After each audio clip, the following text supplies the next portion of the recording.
and welcome to Ditch Witch Diaries. We are here talking about poisons and super excited for our next poison because it is everywhere and people use it as like just not even knowing how poisonous this damn thing is. It's I everywhere. know. So So I crazy. hope you all maybe you'll learn something from Raven's lovely talk about Mm, Oleander. Take it away. nice. Okay, hold on. All right. So we are doing oleander.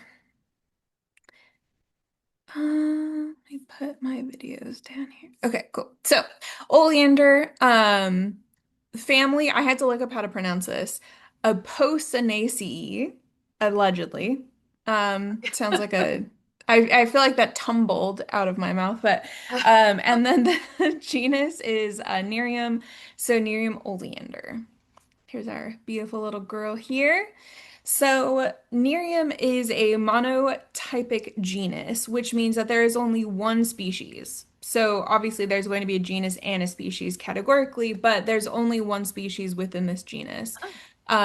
And there's a lot of cultivars, though. Like we talked about this with apple, where it's all the same thing, right? Like apple is one species, but there's just different types, like different I don't know, branches within that. Mhm. So there's like white oleander, pink oleander, red oleander, all different types of like colors and stuff, but it's all the same species.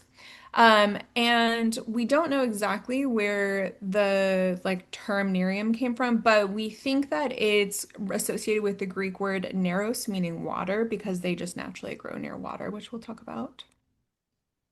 So common names, oleander, common oleander, rose bay, rose laurel, sweet oleander. The laurel is associated with like the leaves, which we'll talk about. Desert rose laurel, the river laurel, poison laurel, widowmaker, love, death bush, killer laurel, and nerion, which is the Greek word for it. Now, a lot of times you will see that it's another name for it is Rose of Jericho, which is misapplied because it's the Rose of Jericho is a completely different plant. So sometimes it has that nickname, but it shouldn't be. We should not be referring to that because it's causes Wrong. confusion. It's wrong. Yeah, it's wrong. It's wrong.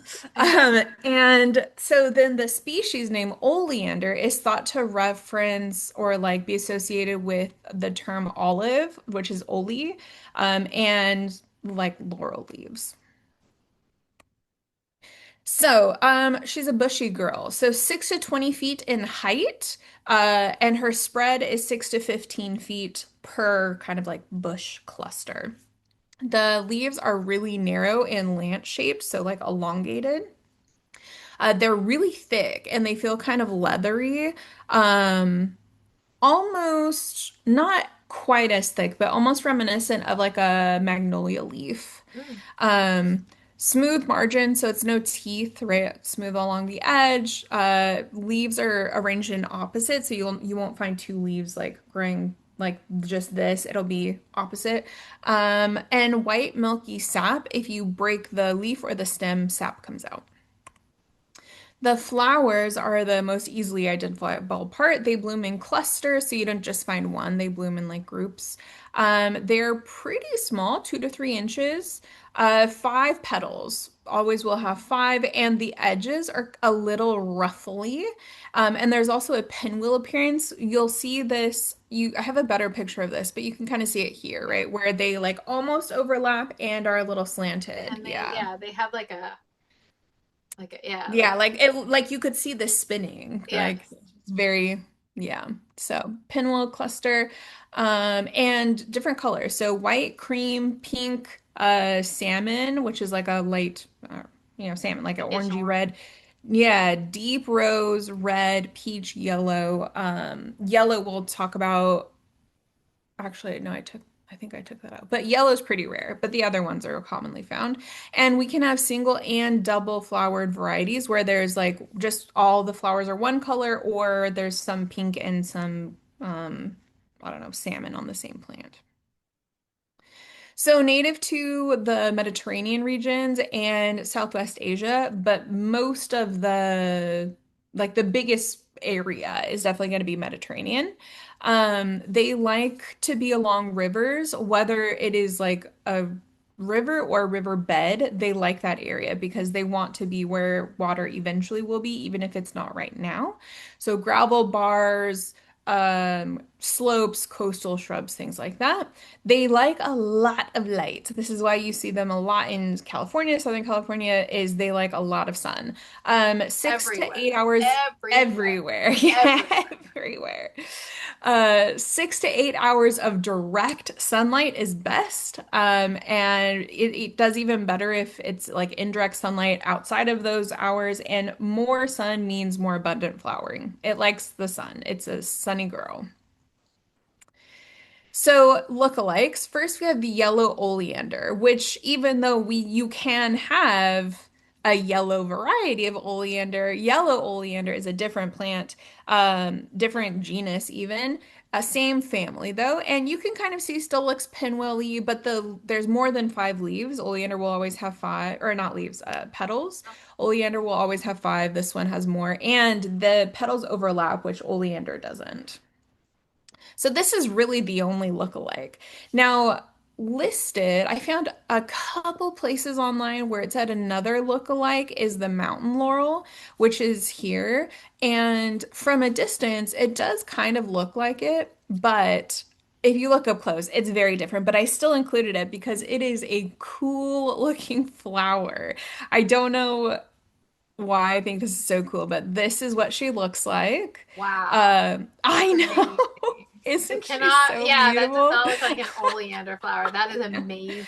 Yeah, up close, definitely not oleander, but and Wow. this is I couldn't tell for sure, but I think that this opens up like this, and I Yeah. think that I can't tell if each one of these is different leaves. That would make the most sense, but in all the They pictures, look like it they're looks connected. connected. That's so Yeah, it's rad. so I love cool. that. Like a, So, oh, that's yeah. amazing.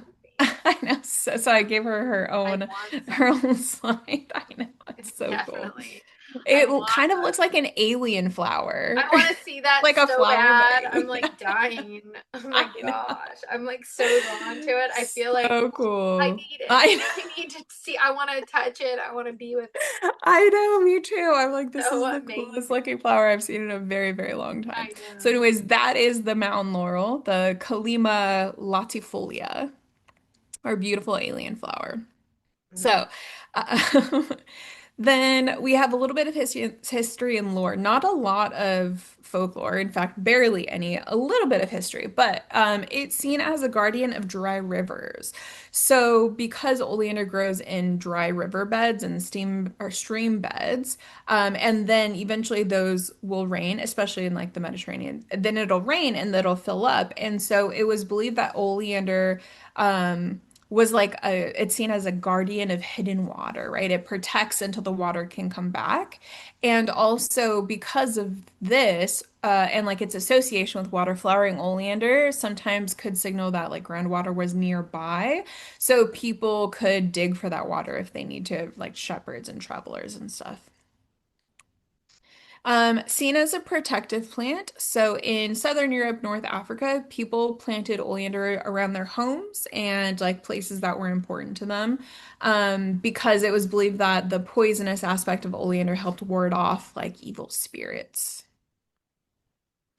Then there's like a very general story. I couldn't even find like where exactly this originated from. But there's a legend that says that soldiers were like roasting meat on an oleander stick, kind of like you would toasting marshmallows, and then they would eat it and become really, really ill. And so the like takeaway of this story is just don't use them, don't eat them. And like if you use any sticks from any plant, to just be really mindful what type of plant that is. Don't eat off the sticks unless you know exactly what it is.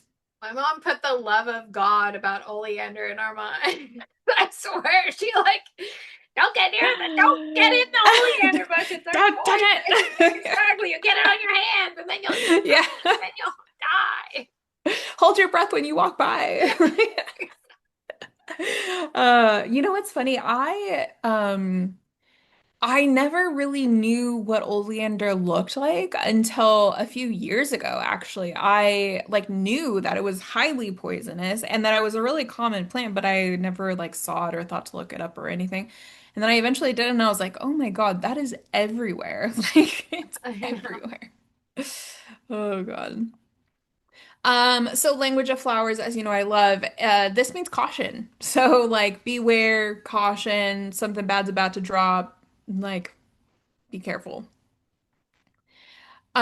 And used as ornamental landscaping for a very long time and in a lot of different places. This is kind of non-magically where we see oleander the most. I mean, even magically, probably this is where it's most common.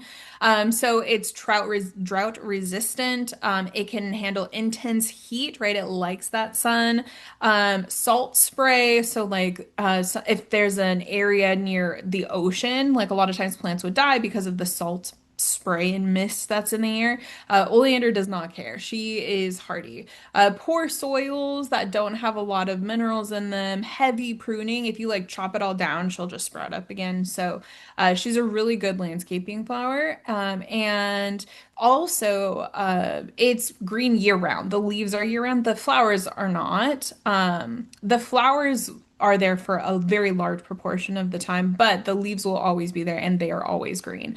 And so a lot of like ancient Romans and places would plant them.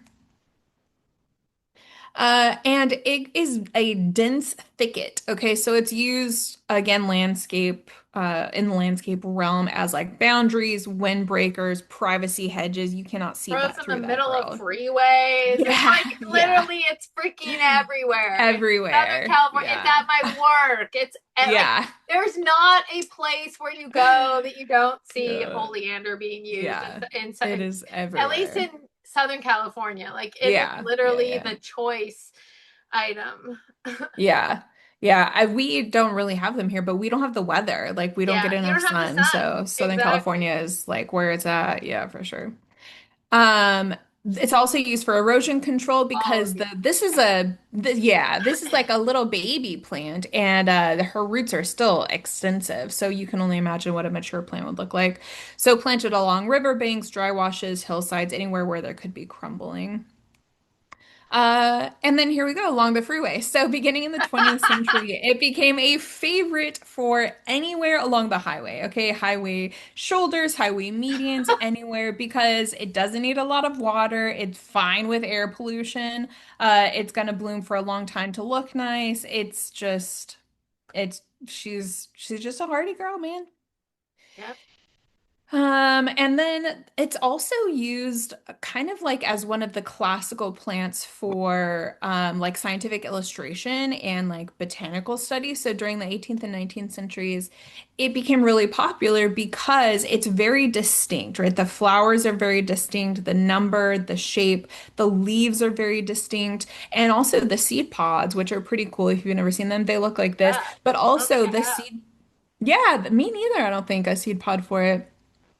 I feel Um, like I've seen those little like fluffy things though, so yeah, I don't yeah, know how they came out like that either. yeah. Pretty cool. Yeah, I like it. Very. Um, and also another easy identifiable feature is paired seed pods. The seed pods will always be in two. Always, always in two, which I also didn't know, but that's also cool. I like that. And then bonsai. It's used for bonsai. So this actually kind of started in Mediterranean. So I mean, bonsai originated from Japan, but then when the Mediterranean like found out about bonsai, they started it, and they were the first to do bonsai, like oleander bonsai. Wow. Oleander bonsai, and then word kind of traveled back to Japan, and then Japan started using it in bonsai too. It responds well to pruning, as I said, like you can cut her down and she will bloom again. So does well to pruning. Produces full-size flowers even on the miniature trees, which is pretty Wow. cool. That's rad. Yeah, so it's like really pretty. You can see. Um, and And it's also been cultivated for a long time, as I kind of mentioned before, over 2,000 years. Ancient Rome villas, all different kinds of places, Renaissance estates, and then obviously Mediterranean landscapes. But it's been cultivated, and it's one of the longest running cultivated plants that we still use today. Nice. Yeah. Okay, so non-physicians, obviously, we're talking about poisons. Do not consume, but if you do consume, you're doing it at your own risk. I would never consume this plant. I would never consume any of our poisons No. plants that we've talked about. No, I'm not doing that. Why would you? Yeah, I no, it know. sounds terrible. It My sounds belly's terrible. already sensitive. The last thing I you need to do know. is introduce some poison. Yeah. Yeah. And people might say like, oh, well, I'll do like a little amount. And I just feel like the cost is not worth the like what you're gonna gain from it. Yeah. There are other things. So, anyways, don't consume. So medicinal actions, cardiotonic, right? So it like affects the heart rate and the how hard it's beating. Anti-inflammatory. Oh, that should have been on its own line. Oh well. Antimicrobial, against like some bacteria and fungi. In even in studies, we found an insecticide, topical anti-parasitic, so things like lice, and escart. How do you say that? Ascarotic. Escargot. Escarotic damages tissues, and febrifuge. Now, what makes it poisonous? It is cardiac glycosides. Okay, now here are some primary toxins or like components within the specific category of cardiac glycosides. These are similar to digoxin, which is from foxglove, and we talked about this in Lily of the Valley. I had this whole slide in Lily of the Valley, so I'm not going to go into it like how it works, but it's the same There'll be a concept. link to the Lily of the Valley like Perfect. video up here. Yeah. So, it's good to know, but that's how it works. Um, so where are the toxins found? Everywhere. Absolutely Oh, everywhere. Leaves, flowers, stems, roots, seeds, bark, sap, the nectar. Like you talked about, even the smoke from burning it is toxic. And then if you have a pot of oleander flowers and that water sitting in water, that water becomes toxic. So wash toxic your everywhere. hands. If you touch Yes. it, if you get near it, wash Wash your your hands hands. good. Yes, Yeah, absolutely. don't start eat because like that's what my mom used to say. If you're like if it's all over your hands, because she tells some story about how like I don't know who it was or where the stories came from, but like they were roasting meat and they were roasting Mm. it inside the leaves. They made like Ooh. exactly, and then they ate the meat, and then the meat Oh, they died, and so yeah. yeah, she used to Ugh. say so don't eat after you've touched this. Like wash your Yeah. hands. Yeah. Yeah. Of Which course, is a my good mom rule of thumb for didn't. anything. Wash your hands before you eat, but especially if you're in the Exactly. company of oleander. Please wash your hands before you Please eat wash in it. general. Yeah. Especially in this day and age of like lettuce diarrhea stuff happening. I still am eating all the lettuce. I Yeah. can't not. I eat the same thing every day. I eat like salads Yeah. every night. I can't not. Yeah. I just hope I Yeah. don't get the toxic problem. Yeah, just be mindful of like the farmers or the companies you're buying from. Trader Probably Joe's. fine. So if I get sick, that's Hmm. all that I eat Trader Yeah. Joe's. Trader Joe's, I mean, I shop at Trader Joe's. There's a lot of pros and cons of Trader Joe's, but one thing that they are really good at is pulling anything that is even like an optional recall. They Like do. They do. stores will give you optional recalls and mandatory recalls, and most stores, including the grocery store I worked at for 12 years, would not remove the optional recalls. They're only removing the mandatory. But Trader Joe's removes if they're like even a whisper that Oh, something good. could Oh, potentially good. be recalled, they Oh, pull good. everything. And they seem Yeah, to know so where everything was picked and everything. It's like sometimes it's yeah, written on the side of like when and yeah, where and how. So it's yeah, positive. Okay. yeah, they're good. They're good about that. People complain about that actually. They're like, "Oh, Trader Joe's is such a bad store and has bad products because they're recalling it so much." And it's like, no, they're recalling things that don't even need to be recalled probably. Yeah, So that that's like why. normal stores let you consume. Yeah, Exactly. exactly. Yeah. Okay. So, how much is poisonous? Same thing as we talked about with the lily of the valley. It depends on a lot. So, you can't just think like, oh, all adults can eat two flowers before they're poisonous, so I'll just eat one. That's not the case. That's not how it works.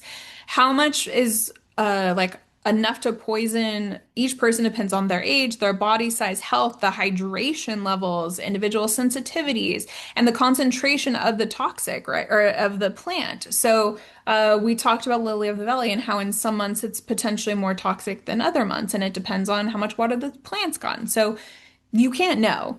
Generally speaking, for children, even one leaf or even a part of a leaf can lead to poisoning. There have been cases where a child just took like a few bites out of the leaf and went to the hospital with poisoning.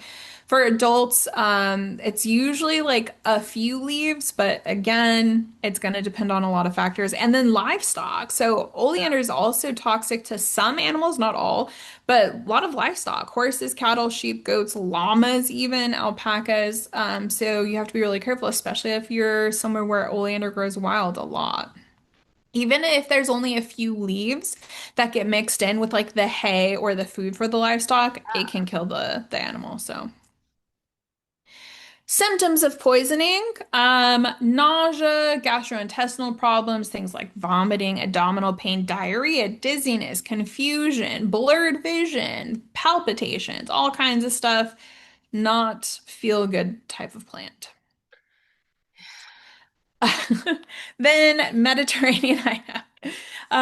So Greek and Roman physicians, this one keeps falling out. Greek and Roman physicians knew that it was poisonous, but they would, if like worst case scenario, they would create some type of preparation like a salve or something to apply externally for things like ringworm, scabies, things like that. But remember, even topically, it can be poisonous, so just be careful. And then in traditional Indian medicine, so Ayurvedic medicine, we do see it in some texts about this, but it's only after a very, very intense detoxification procedure. So, like, you completely detox your body before anything happens, and then they have a very small amount that they will consume or apply topically, especially for like leprosy and things like that. In TCM, it's been used, but mostly as like an external medicine. Again, this is like the common thing that we see. So things like eczema, fungal infections, ulcers. And then just in typical kind of like folk medicine, things like Europe and parts of Africa, a preparation would be made from like the leaves or the bark. Again, usually externally. So for things like lice, mange, warts, things like that, topically again. Okay, so magical, same thing. Did not find a lot of stuff. So element I found was fire, but the reasoning was because it's in hot climates, and it's like resilient to the heat. I could see that. I think maybe there's something to be said about water because it The water, leads people yeah. to water. It grows along the water. It's also very like feminine and like delicate, which is usually associated a little bit more with water. Not that water is always delicate, it's absolutely not, but a lot of times we see that like femininity aspect associated with water. So I could see either. I could also see, I could make an argument for air even because of the seed pods. So I don't know, a lot. Sign is Capricorn is what I found because it's associated with endurance, discipline, survival, boundaries, which is great. I do see that. Me I could too. also see an argument for Scorpio too, because it's like that delicate, not delicate, but like a very it's spicy, right? She's like looks very beautiful and grows near the water, There's like but this she's got hidden, that I feel like tail and Scorpio is all about like the hidden tail that's gonna come. yes. Like, Yeah, it's like you're so distracted, right, with like the pretty flowers, and then you like pick the flower and bam, you got a hand ulcer going on or something, I like know. crazy. So I could see either. I could see both of them. Planet was Saturn. I found this because of like boundaries, death, endurance. That's pretty much all it said. I could see that too. Tarot, didn't find anything for tarot. I said high priestess, because it's that like the duality of the femininity. And things like that. But I also thought Three of Swords because associated with like breaking illusion, you and I read Three of Swords different from a lot of other readers, which we've probably talked about at some point in this channel. But the Three of Swords for us is like the breaking of illusion, right? It's like the piercing of something that wasn't as you thought that it was. And so with oleander, it looks very delicate and beautiful, and it looks like it would smell amazing and like lure people to come and smell the flowers.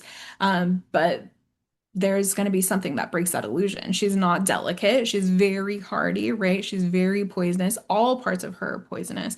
So I don't know. I kind of liked that Three of Swords association. I do like that as well. Exactly. Nice. Thank you. Thank you. Um, and then chakra, yeah, just root protection, growing, survival, same stuff that we kind of talked about with your presentation of the ivies and oak poisons. Anything on that? How you feeling? I'm feeling great. I Good? love that. Nice. Yep. Cool. Perfect. Okay, so nothing, no deities or beings associated with it directly, like in lore, myths, legends. Yeah. However, like indirectly, we have some. So we have the Greek water nymphs because it naturally grows near water, and so obviously like water beings, which ties directly in with just general water spirits, especially across the Mediterranean, Middle East, where it's originally from, but it could be anywhere. It is by the dry riverbeds. And then remember we talked about like after rain, it fills up. And so it's known the plant is said that it knows where water sleeps, which I actually really like that. Uh, So I love that. Yeah. And some places I've seen Aphrodite, which mostly just because it grows like in the Mediterranean, it produces really pretty flowers, things like that. But there isn't any stories or myths or legends of it associated. But we could see that potentially. nice. And then magically, so things that we've talked about, right? Protection, strong boundaries, discernment, hidden truths. Again, because the poisoning is very hidden, like you wouldn't think that that plant would be as poisonous as it is. Beauty, but with caution, resilience and endurance from like growing everywhere along freeways, even like we talked about, having respect for power, and then using it as yard guards, I think would be cool. It would be really cool. I would really like oleander like along a property line once I get a Yeah. house. That would be I know rad. now that we know exactly. We have that. Yeah. It would be really cool if ivy and oleander. I mean, I want to stay in Oregon, so I probably won't get oleander, but it would be cool if you could have ivy that grow like poison ivy that goes through the oleander and Oh, have that would be that amazing. as I boundary. know. Ugh. So Anyways, rad. I want I don't want anybody on my property. And then so yard guards, amulets, using it in art, meditation. Again, as we've talked about with pretty much all of these poisons so far, um, there's a lot of things that you can do with it, but you kind of have to use a little bit more of your imagination because a lot of these you don't want to work with hands-on, right? Like you don't want to like Of course not. burn oleander or like even use the Do flowers as not like, use this I in don't an know. instant. Yeah, don't use it as anything. And I like even don't touch it, right? If you want to be in the safest Mhm. side, like just don't touch it. And so you don't, a lot of people might not want to work with it directly, but there's a lot of indirect ways that you can work with it, Yeah. with just like the look of it or sitting near it or bringing it onto your property, but then, not tending too much to it, things like that. And that's it. I love that. I love that. Thank you. It was great. It was fabulous. We needed to learn about oleander. I feel like we Yes. just need to learn about oleander. So, Yeah. well, thank you so much. And we're going to be back next time with more poisons. So like and subscribe below, and we will see you at the next Ditch Witch Diary.